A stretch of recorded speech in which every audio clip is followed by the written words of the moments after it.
Alors bonjour, c'est une vidéo que nous tournons aujourd'hui pour célébrer cette nouvelle année 2023 qui sera sous le signe de la beauté. Alors cette vidéo évoquera 5 grands thèmes pour rendre hommage à la grandeur de la France, à la beauté de notre pays.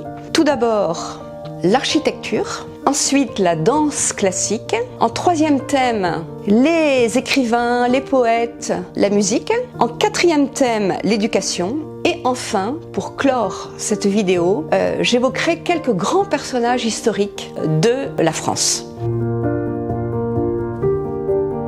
Alors le premier thème de cette vidéo, c'est donc l'architecture française, où effectivement c'est une entrée en matière pour vraiment souligner la beauté de la France, sa grandeur bien sûr, et ce côté très majestueux que nous retrouvons à travers l'architecture de Paris, bien sûr, mais de villes de province. Ce qui caractérise l'architecture française, c'est le classicisme architectural. C'est-à-dire que nous avons de très grands architectes qui ont construit la France sur des bases d'architecture très proportionnées, avec des lignes très classiques, très nobles.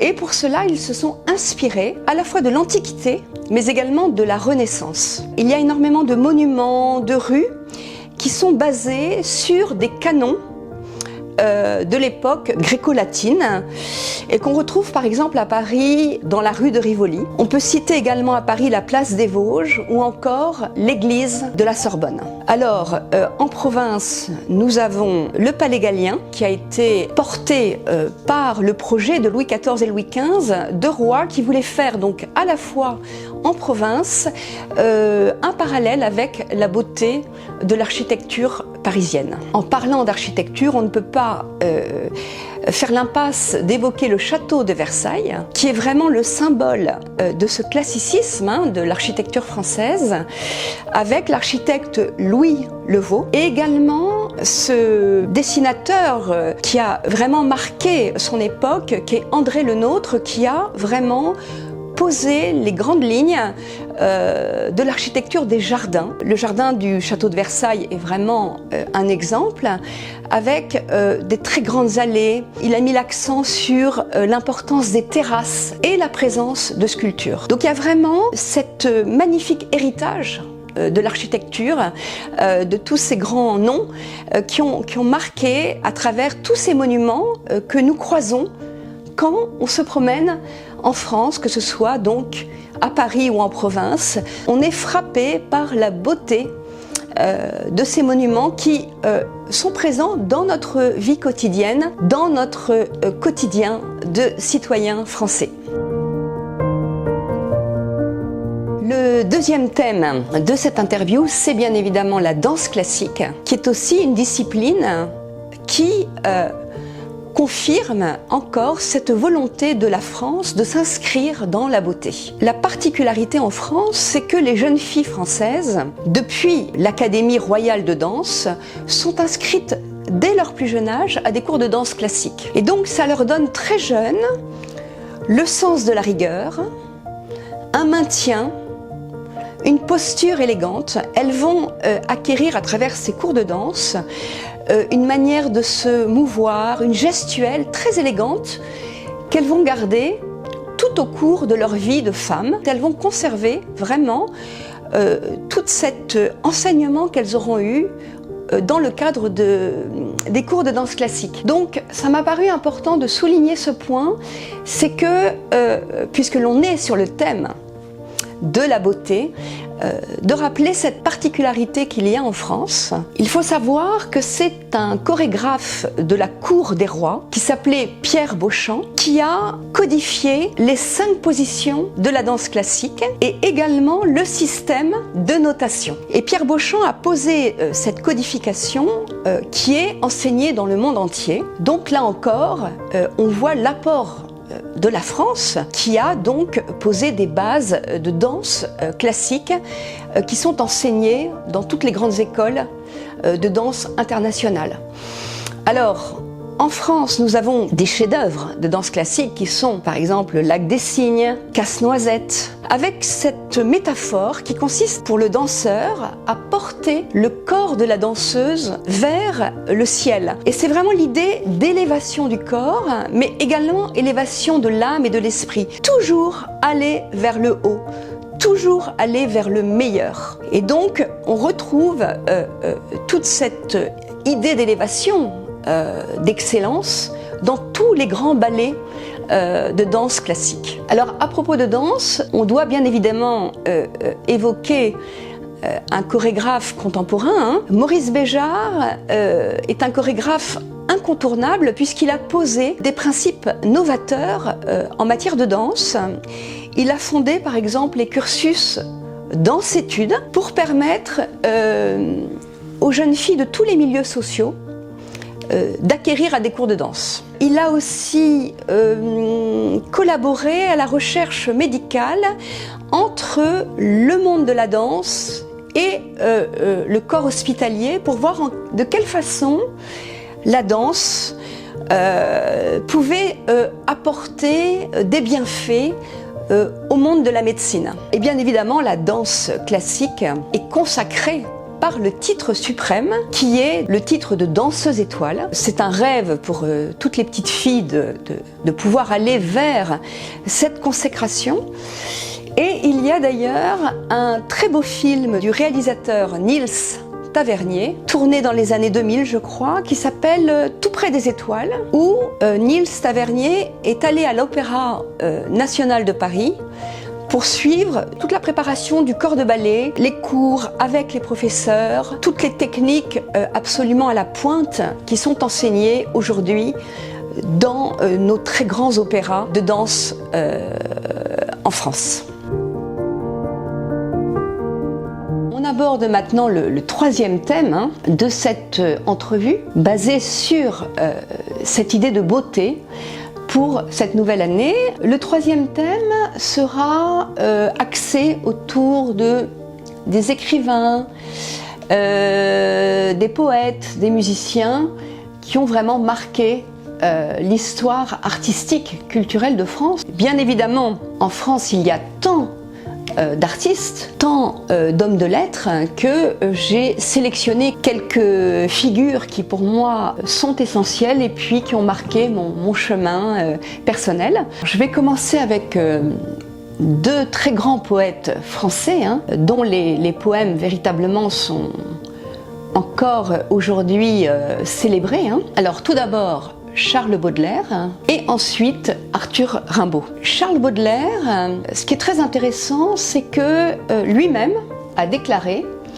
que toute son œuvre poétique est portée par l'idée de beauté. Charles Baudelaire, qui était quelqu'un avec une vie assez romantique, était vraiment soucieux que ses poèmes, malgré les souffrances, malgré la douleur, toujours cette idée de transcendance, d'élévation vers le beau. Le talent de Charles Baudelaire était tel que malgré sa vie traversée de difficultés, d'anathèmes, il a bénéficié du soutien de l'impératrice Eugénie qui est venue lui apporter donc une aide financière car Charles Baudelaire avait hélas additionné des dettes, enfin un parcours de vie très particulier. Il a eu vraiment le soutien royal de l'impératrice Eugénie. Alors ensuite Rimbaud. Alors voilà, j'ai les œuvres complètes de Rimbaud, c'est superbe. Alors c'est un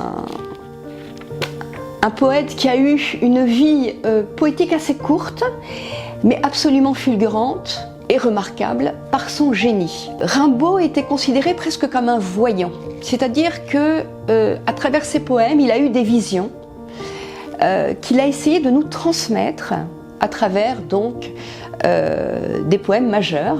Il était surnommé par son ami Verlaine l'homme aux semelles de vent, parce qu'il voyageait, mais c'était un voyage qui était aussi un voyage intérieur à travers sa poésie.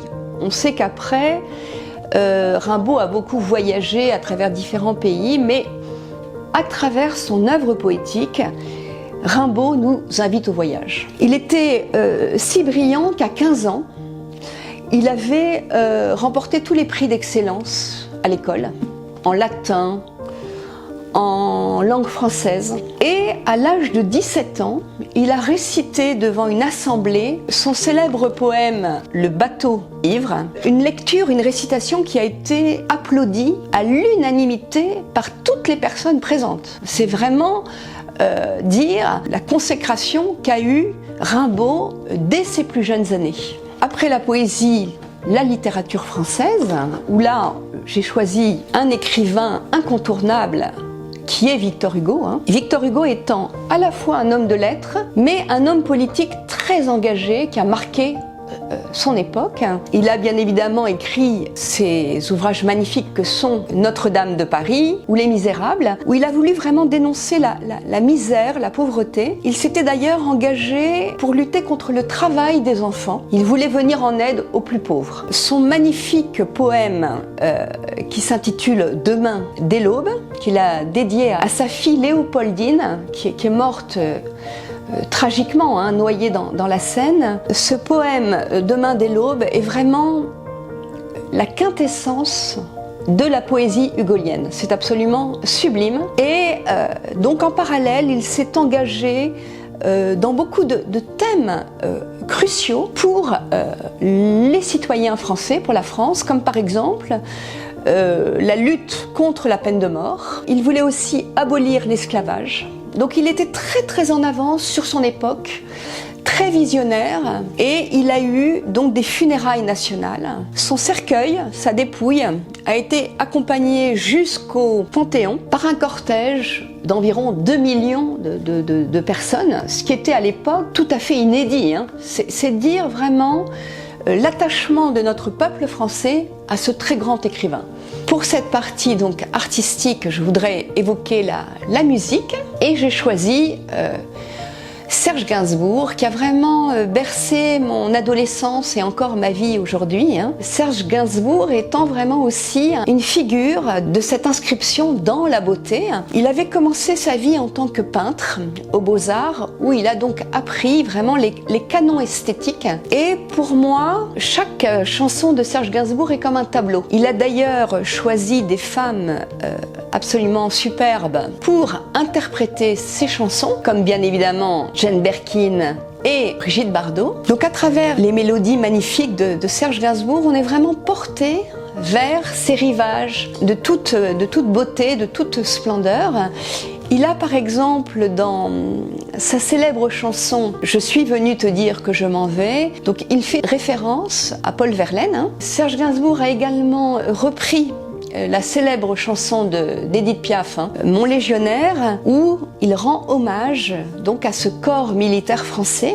Les paroles ont été écrites par Raymond Assau, qui est un très grand parolier, et vraiment on a cette chance en France d'avoir eu un monde de la chanson porté vraiment par des gens très talentueux. Serge Gainsbourg, donc, à travers toute son œuvre, rend hommage à la beauté féminine, mais également à la beauté masculine. C'est très intéressant. On pourrait citer sa chanson Kiss Me Hardy, où dès l'introduction, donc, il rend hommage à la peinture et à la beauté d'un homme qu'il aurait croisé.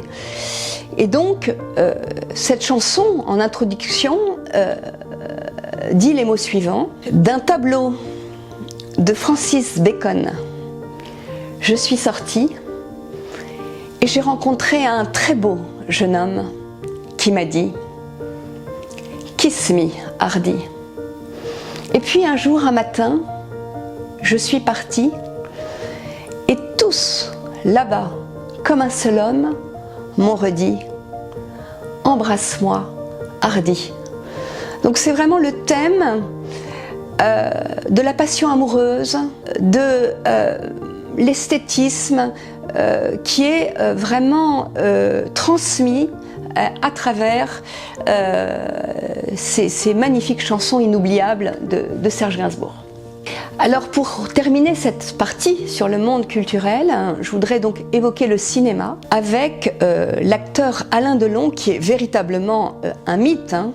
un mythe du 7e art en France, mais également à l'international. Il a vraiment joué dans une succession de chefs-d'œuvre du cinéma qui marqueront à tout jamais cette discipline. Alors ce qui est très intéressant chez Alain Delon, c'est que dans chaque interview, dans chaque prise de parole, il rappelle toujours son attachement à la France et il rend hommage à son pays de cœur qui est la France. Il a par exemple déclaré un jour sur un plateau de télé que selon un sondage, la personnalité la plus importante au monde est l'empereur Napoléon, mais bien évidemment après le Christ. Donc à travers cette déclaration, Alain Delon rend hommage à la fois à un personnage historique de la France, qui est l'empereur Napoléon,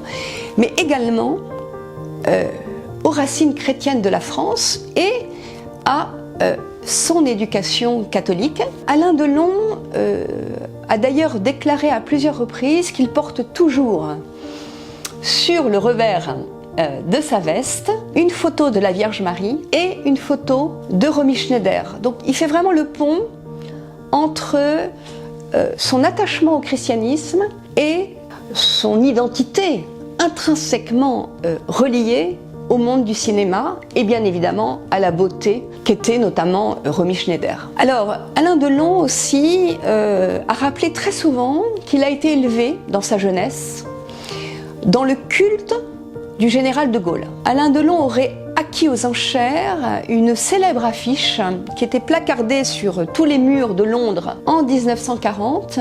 Et Alain Delon a déclaré également que chaque année, à la date du 18 juin, il est en pensée à colomber les deux églises. Donc vraiment, il y a ce sens du devoir qui est de se rappeler cette date de la résistance française qui était le 18 juin. Enfin, Alain Delon a prêté son image, la beauté de son apparence physique, au parfum au sauvage de Christian Dior.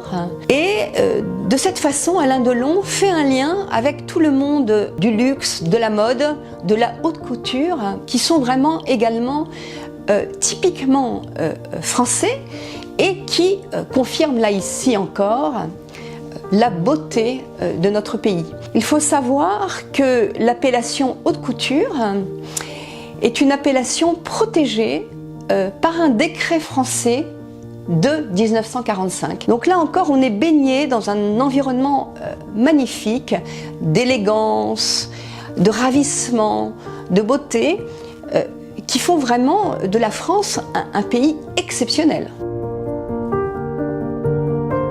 Alors en quatrième thème, je vais évoquer l'éducation. L'éducation française qui est bien évidemment fondamentale pour former les jeunes citoyens aux valeurs magnifiques qui sont portées par la France. Alors là, j'ai choisi effectivement 3 institutions. Tout d'abord, l'école de la Légion d'honneur, qui est une création de Napoléon, destinée aux jeunes filles, de manière à leur enseigner vraiment une discipline, une rigueur, pour les préparer à leur vie de femme, de citoyenne française, véritablement dans des valeurs de moralité, de civisme. Et donc c'est une école très prestigieuse où d'ailleurs le port de l'uniforme est obligatoire, ce qui est intéressant parce que dans ce cas-là, il n'y a pas de prééminence de classe sociale, il y a une neutralité.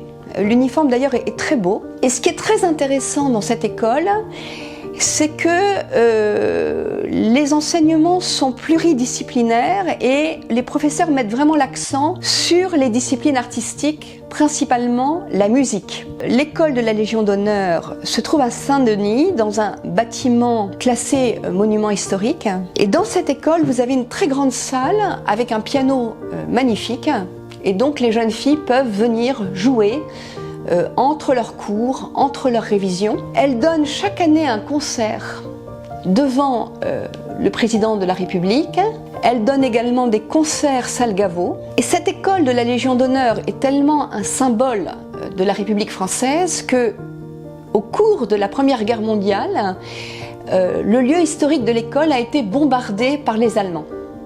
Ça montre vraiment l'importance de cette école qui est un symbole pour l'éducation. Alors ensuite, je vais évoquer une autre institution qui est le Prytanée militaire, une école militaire française qui est située à La Flèche, où là, véritablement, on enseigne aux jeunes hommes tout le sens patriotique de la France. Il y a une levée du drapeau qui est faite dans la cour d'honneur du Prytanée militaire. Alors, c'est une institution qui a été créée par Henri IV, et d'ailleurs, le cœur d'Henri IV repose au Prytanée militaire. Donc vraiment c'est un endroit avec beaucoup de dignité, beaucoup d'élégance, des codes d'honneur. Moi j'ai eu la chance de rencontrer des élèves du Prytanée militaire à l'âge adulte et vraiment j'ai été marquée par leur très grande élégance, leur engagement dans des devoirs civiques au quotidien et vraiment leur amour indéfectible pour la France. Et je terminerai avec l'école de Saint-Cyr, qui est un corps militaire incontournable, là également où on enseigne à la fois des notions d'école d'ingénieur, mais également la cavalerie. Alors Saint-Cyr s'inscrit dans toute une histoire absolument magnifique. Il y a tout d'abord une citation qui dit « Un jour, la gloire du ciel descendit sur Saint-Cyr ». C'est vraiment vous dire le côté magnifique et glorieux que représente cette école. Les Saint-Cyriens ont un drapeau sur lequel il est inscrit « Ils s'instruisent pour vaincre ». Alors c'est vraiment un corps militaire qui a une identité très forte puisque déjà ils ont leur calendrier qui commence par la lettre A en mémoire à la victoire d'Austerlitz de Napoléon. Cette victoire d'Austerlitz est vraiment historique puisque c'est un chef-d'œuvre de tactique militaire de Napoléon. Les troupes de Napoléon étaient en nombre numérique inférieur par rapport à l'ennemi. Et Napoléon, par sa stratégie, son intelligence, a remporté cette victoire d'Austerlitz, qui est également appelée le soleil d'Austerlitz. Pourquoi? Parce que ce jour-là, le 2 décembre 1805, il faisait un soleil éclatant. Et bien évidemment, le soleil, symbole de la victoire. Et d'ailleurs, Napoléon a déclaré devant ses troupes, au lendemain de la victoire, en introduction de son discours, il s'est adressé à tout son régiment militaire en disant ceci: « Vous avez, à la journée d'Austerlitz, justifié tout ce que j'attendais de votre intrépidité. Vous avez décoré vos aigles d'une immense gloire. » C'est vraiment dire la fierté de Napoléon. Et donc cette date du 2 décembre 1805, correspondant donc à la victoire d'Austerlitz, cette date du 2 décembre est également la fête des Saint-Cyriens. Donc on terminera cette interview sur le thème de la beauté, de la grandeur de la France, en évoquant 3 personnages historiques, mythiques, incontournables de l'histoire de notre pays. Je commencerai bien évidemment par l'empereur Napoléon. C'est un être d'exception, comme on en fait très peu. Il y a peut-être 1 ou 2 personnes par siècle qui marquent autant sa génération. L'empereur Napoléon s'est fait remarquer très jeune par ses talents militaires. Il avait déjà en lui, dès l'école, une vocation pour aller vers le corps des armées. Il y a eu un film magnifique d'Abel Gans qui surnommait Napoléon le prophète des temps modernes ou encore le messie politique. Napoléon a remporté de très grandes victoires, mais il ne faut pas oublier son sacre d'empereur à la cathédrale Notre-Dame, ce qui montre vraiment le rattachement avec la chrétienté, donc le 2 décembre 1804. Donc c'est une bénédiction pontificale, c'est un sacre en présence du pape, ce qui donne à Napoléon à l'époque une légitimité à la fois morale et catholique. Et ce sacre de Napoléon a été immortalisé par un tableau du peintre David, magnifique tableau où on voit donc Napoléon dans la cathédrale Notre-Dame, portant donc cette magnifique cape d'empereur.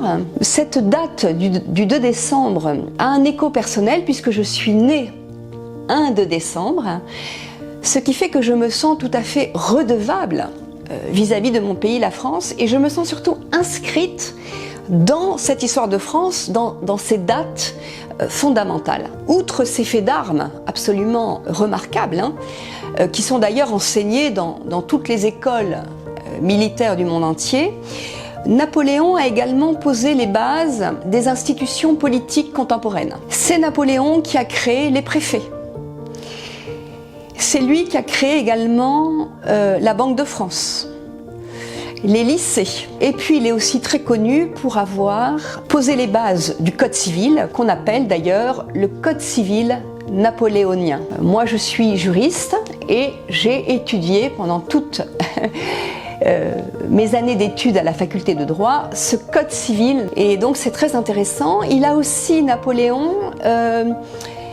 fondé une noblesse d'empire et également le titre de maréchal d'empire, qui est vraiment le titre de la plus haute dignité militaire. Donc vraiment, il y avait chez Napoléon cette idée d'excellence, cette idée d'élite. Il a vraiment fait de la France un lieu de grande valeur, porté par des projets extrêmement ambitieux, dont nous sommes aujourd'hui encore les héritiers. Alors en deuxième personnage historique, je veux vraiment évoquer le général de Gaulle, avec son appel du 18 juin 1940, qui est vraiment un symbole de la résistance. Charles de Gaulle est un homme d'un courage tout à fait exceptionnel, puisqu'il est parti à Londres pour essayer de créer vraiment la résistance française. Il est parti de rien. Il était d'ailleurs condamné à mort par contumace par le régime de Vichy à 2 reprises, déchu de la nationalité française, et vraiment avec tout son amour de la France,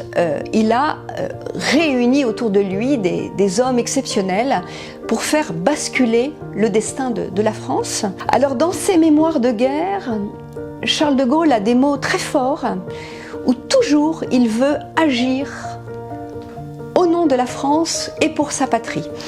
Il a déclaré par exemple « J'agis au nom de la France et je suis responsable devant elle ». Il a déclaré également « Il ne peut pas y avoir de France sans la grandeur ». Donc c'est vraiment un homme qui était porté par une vue très très haute de notre pays, une volonté de toujours porter la destinée, le destin de la France sous les meilleurs auspices, en traçant des routes absolument magnifiques de liberté, d'humanité, de fraternité. Et moi j'ai visité donc à Lille la maison natale de Charles de Gaulle, rue Princesse, et on voit combien il a été élevé dans une famille française extrêmement patriotique, toutes ces familles magnifiques où on enseigne aux enfants l'amour du pays.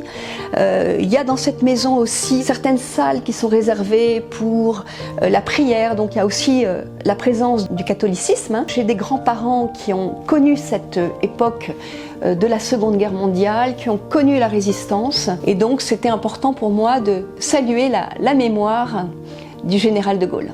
Et enfin, je terminerai ces mots sur cette année 2023 sous le signe de la beauté, en évoquant Jeanne d'Arc, une sainte patronne de la France pour laquelle j'ai une admiration sans borne. Le parcours de Jeanne d'Arc est absolument admirable, et donc c'était une femme du peuple qui, pleine de foi, alors que tous désespéraient, elle délivra notre patrie en laissant un nom sans égal dans l'histoire.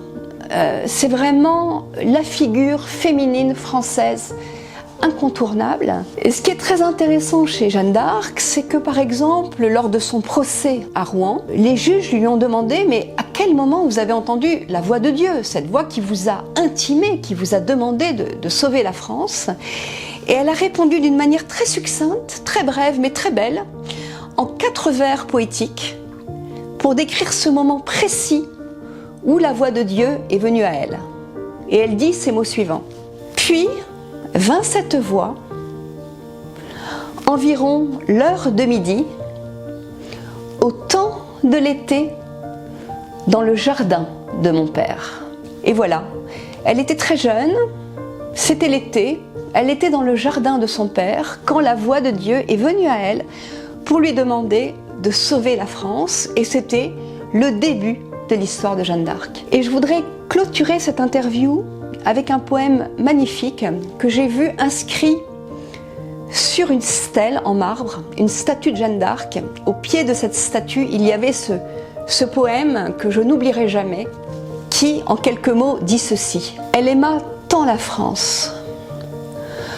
Souvenez-vous toujours, Français, que la patrie, chez nous, est née du cœur d'une femme, de sa tendresse et de ses larmes, et du sang qu'elle a versé pour nous. La France toujours sera le pays de la beauté, et la France est la patrie des hommes libres.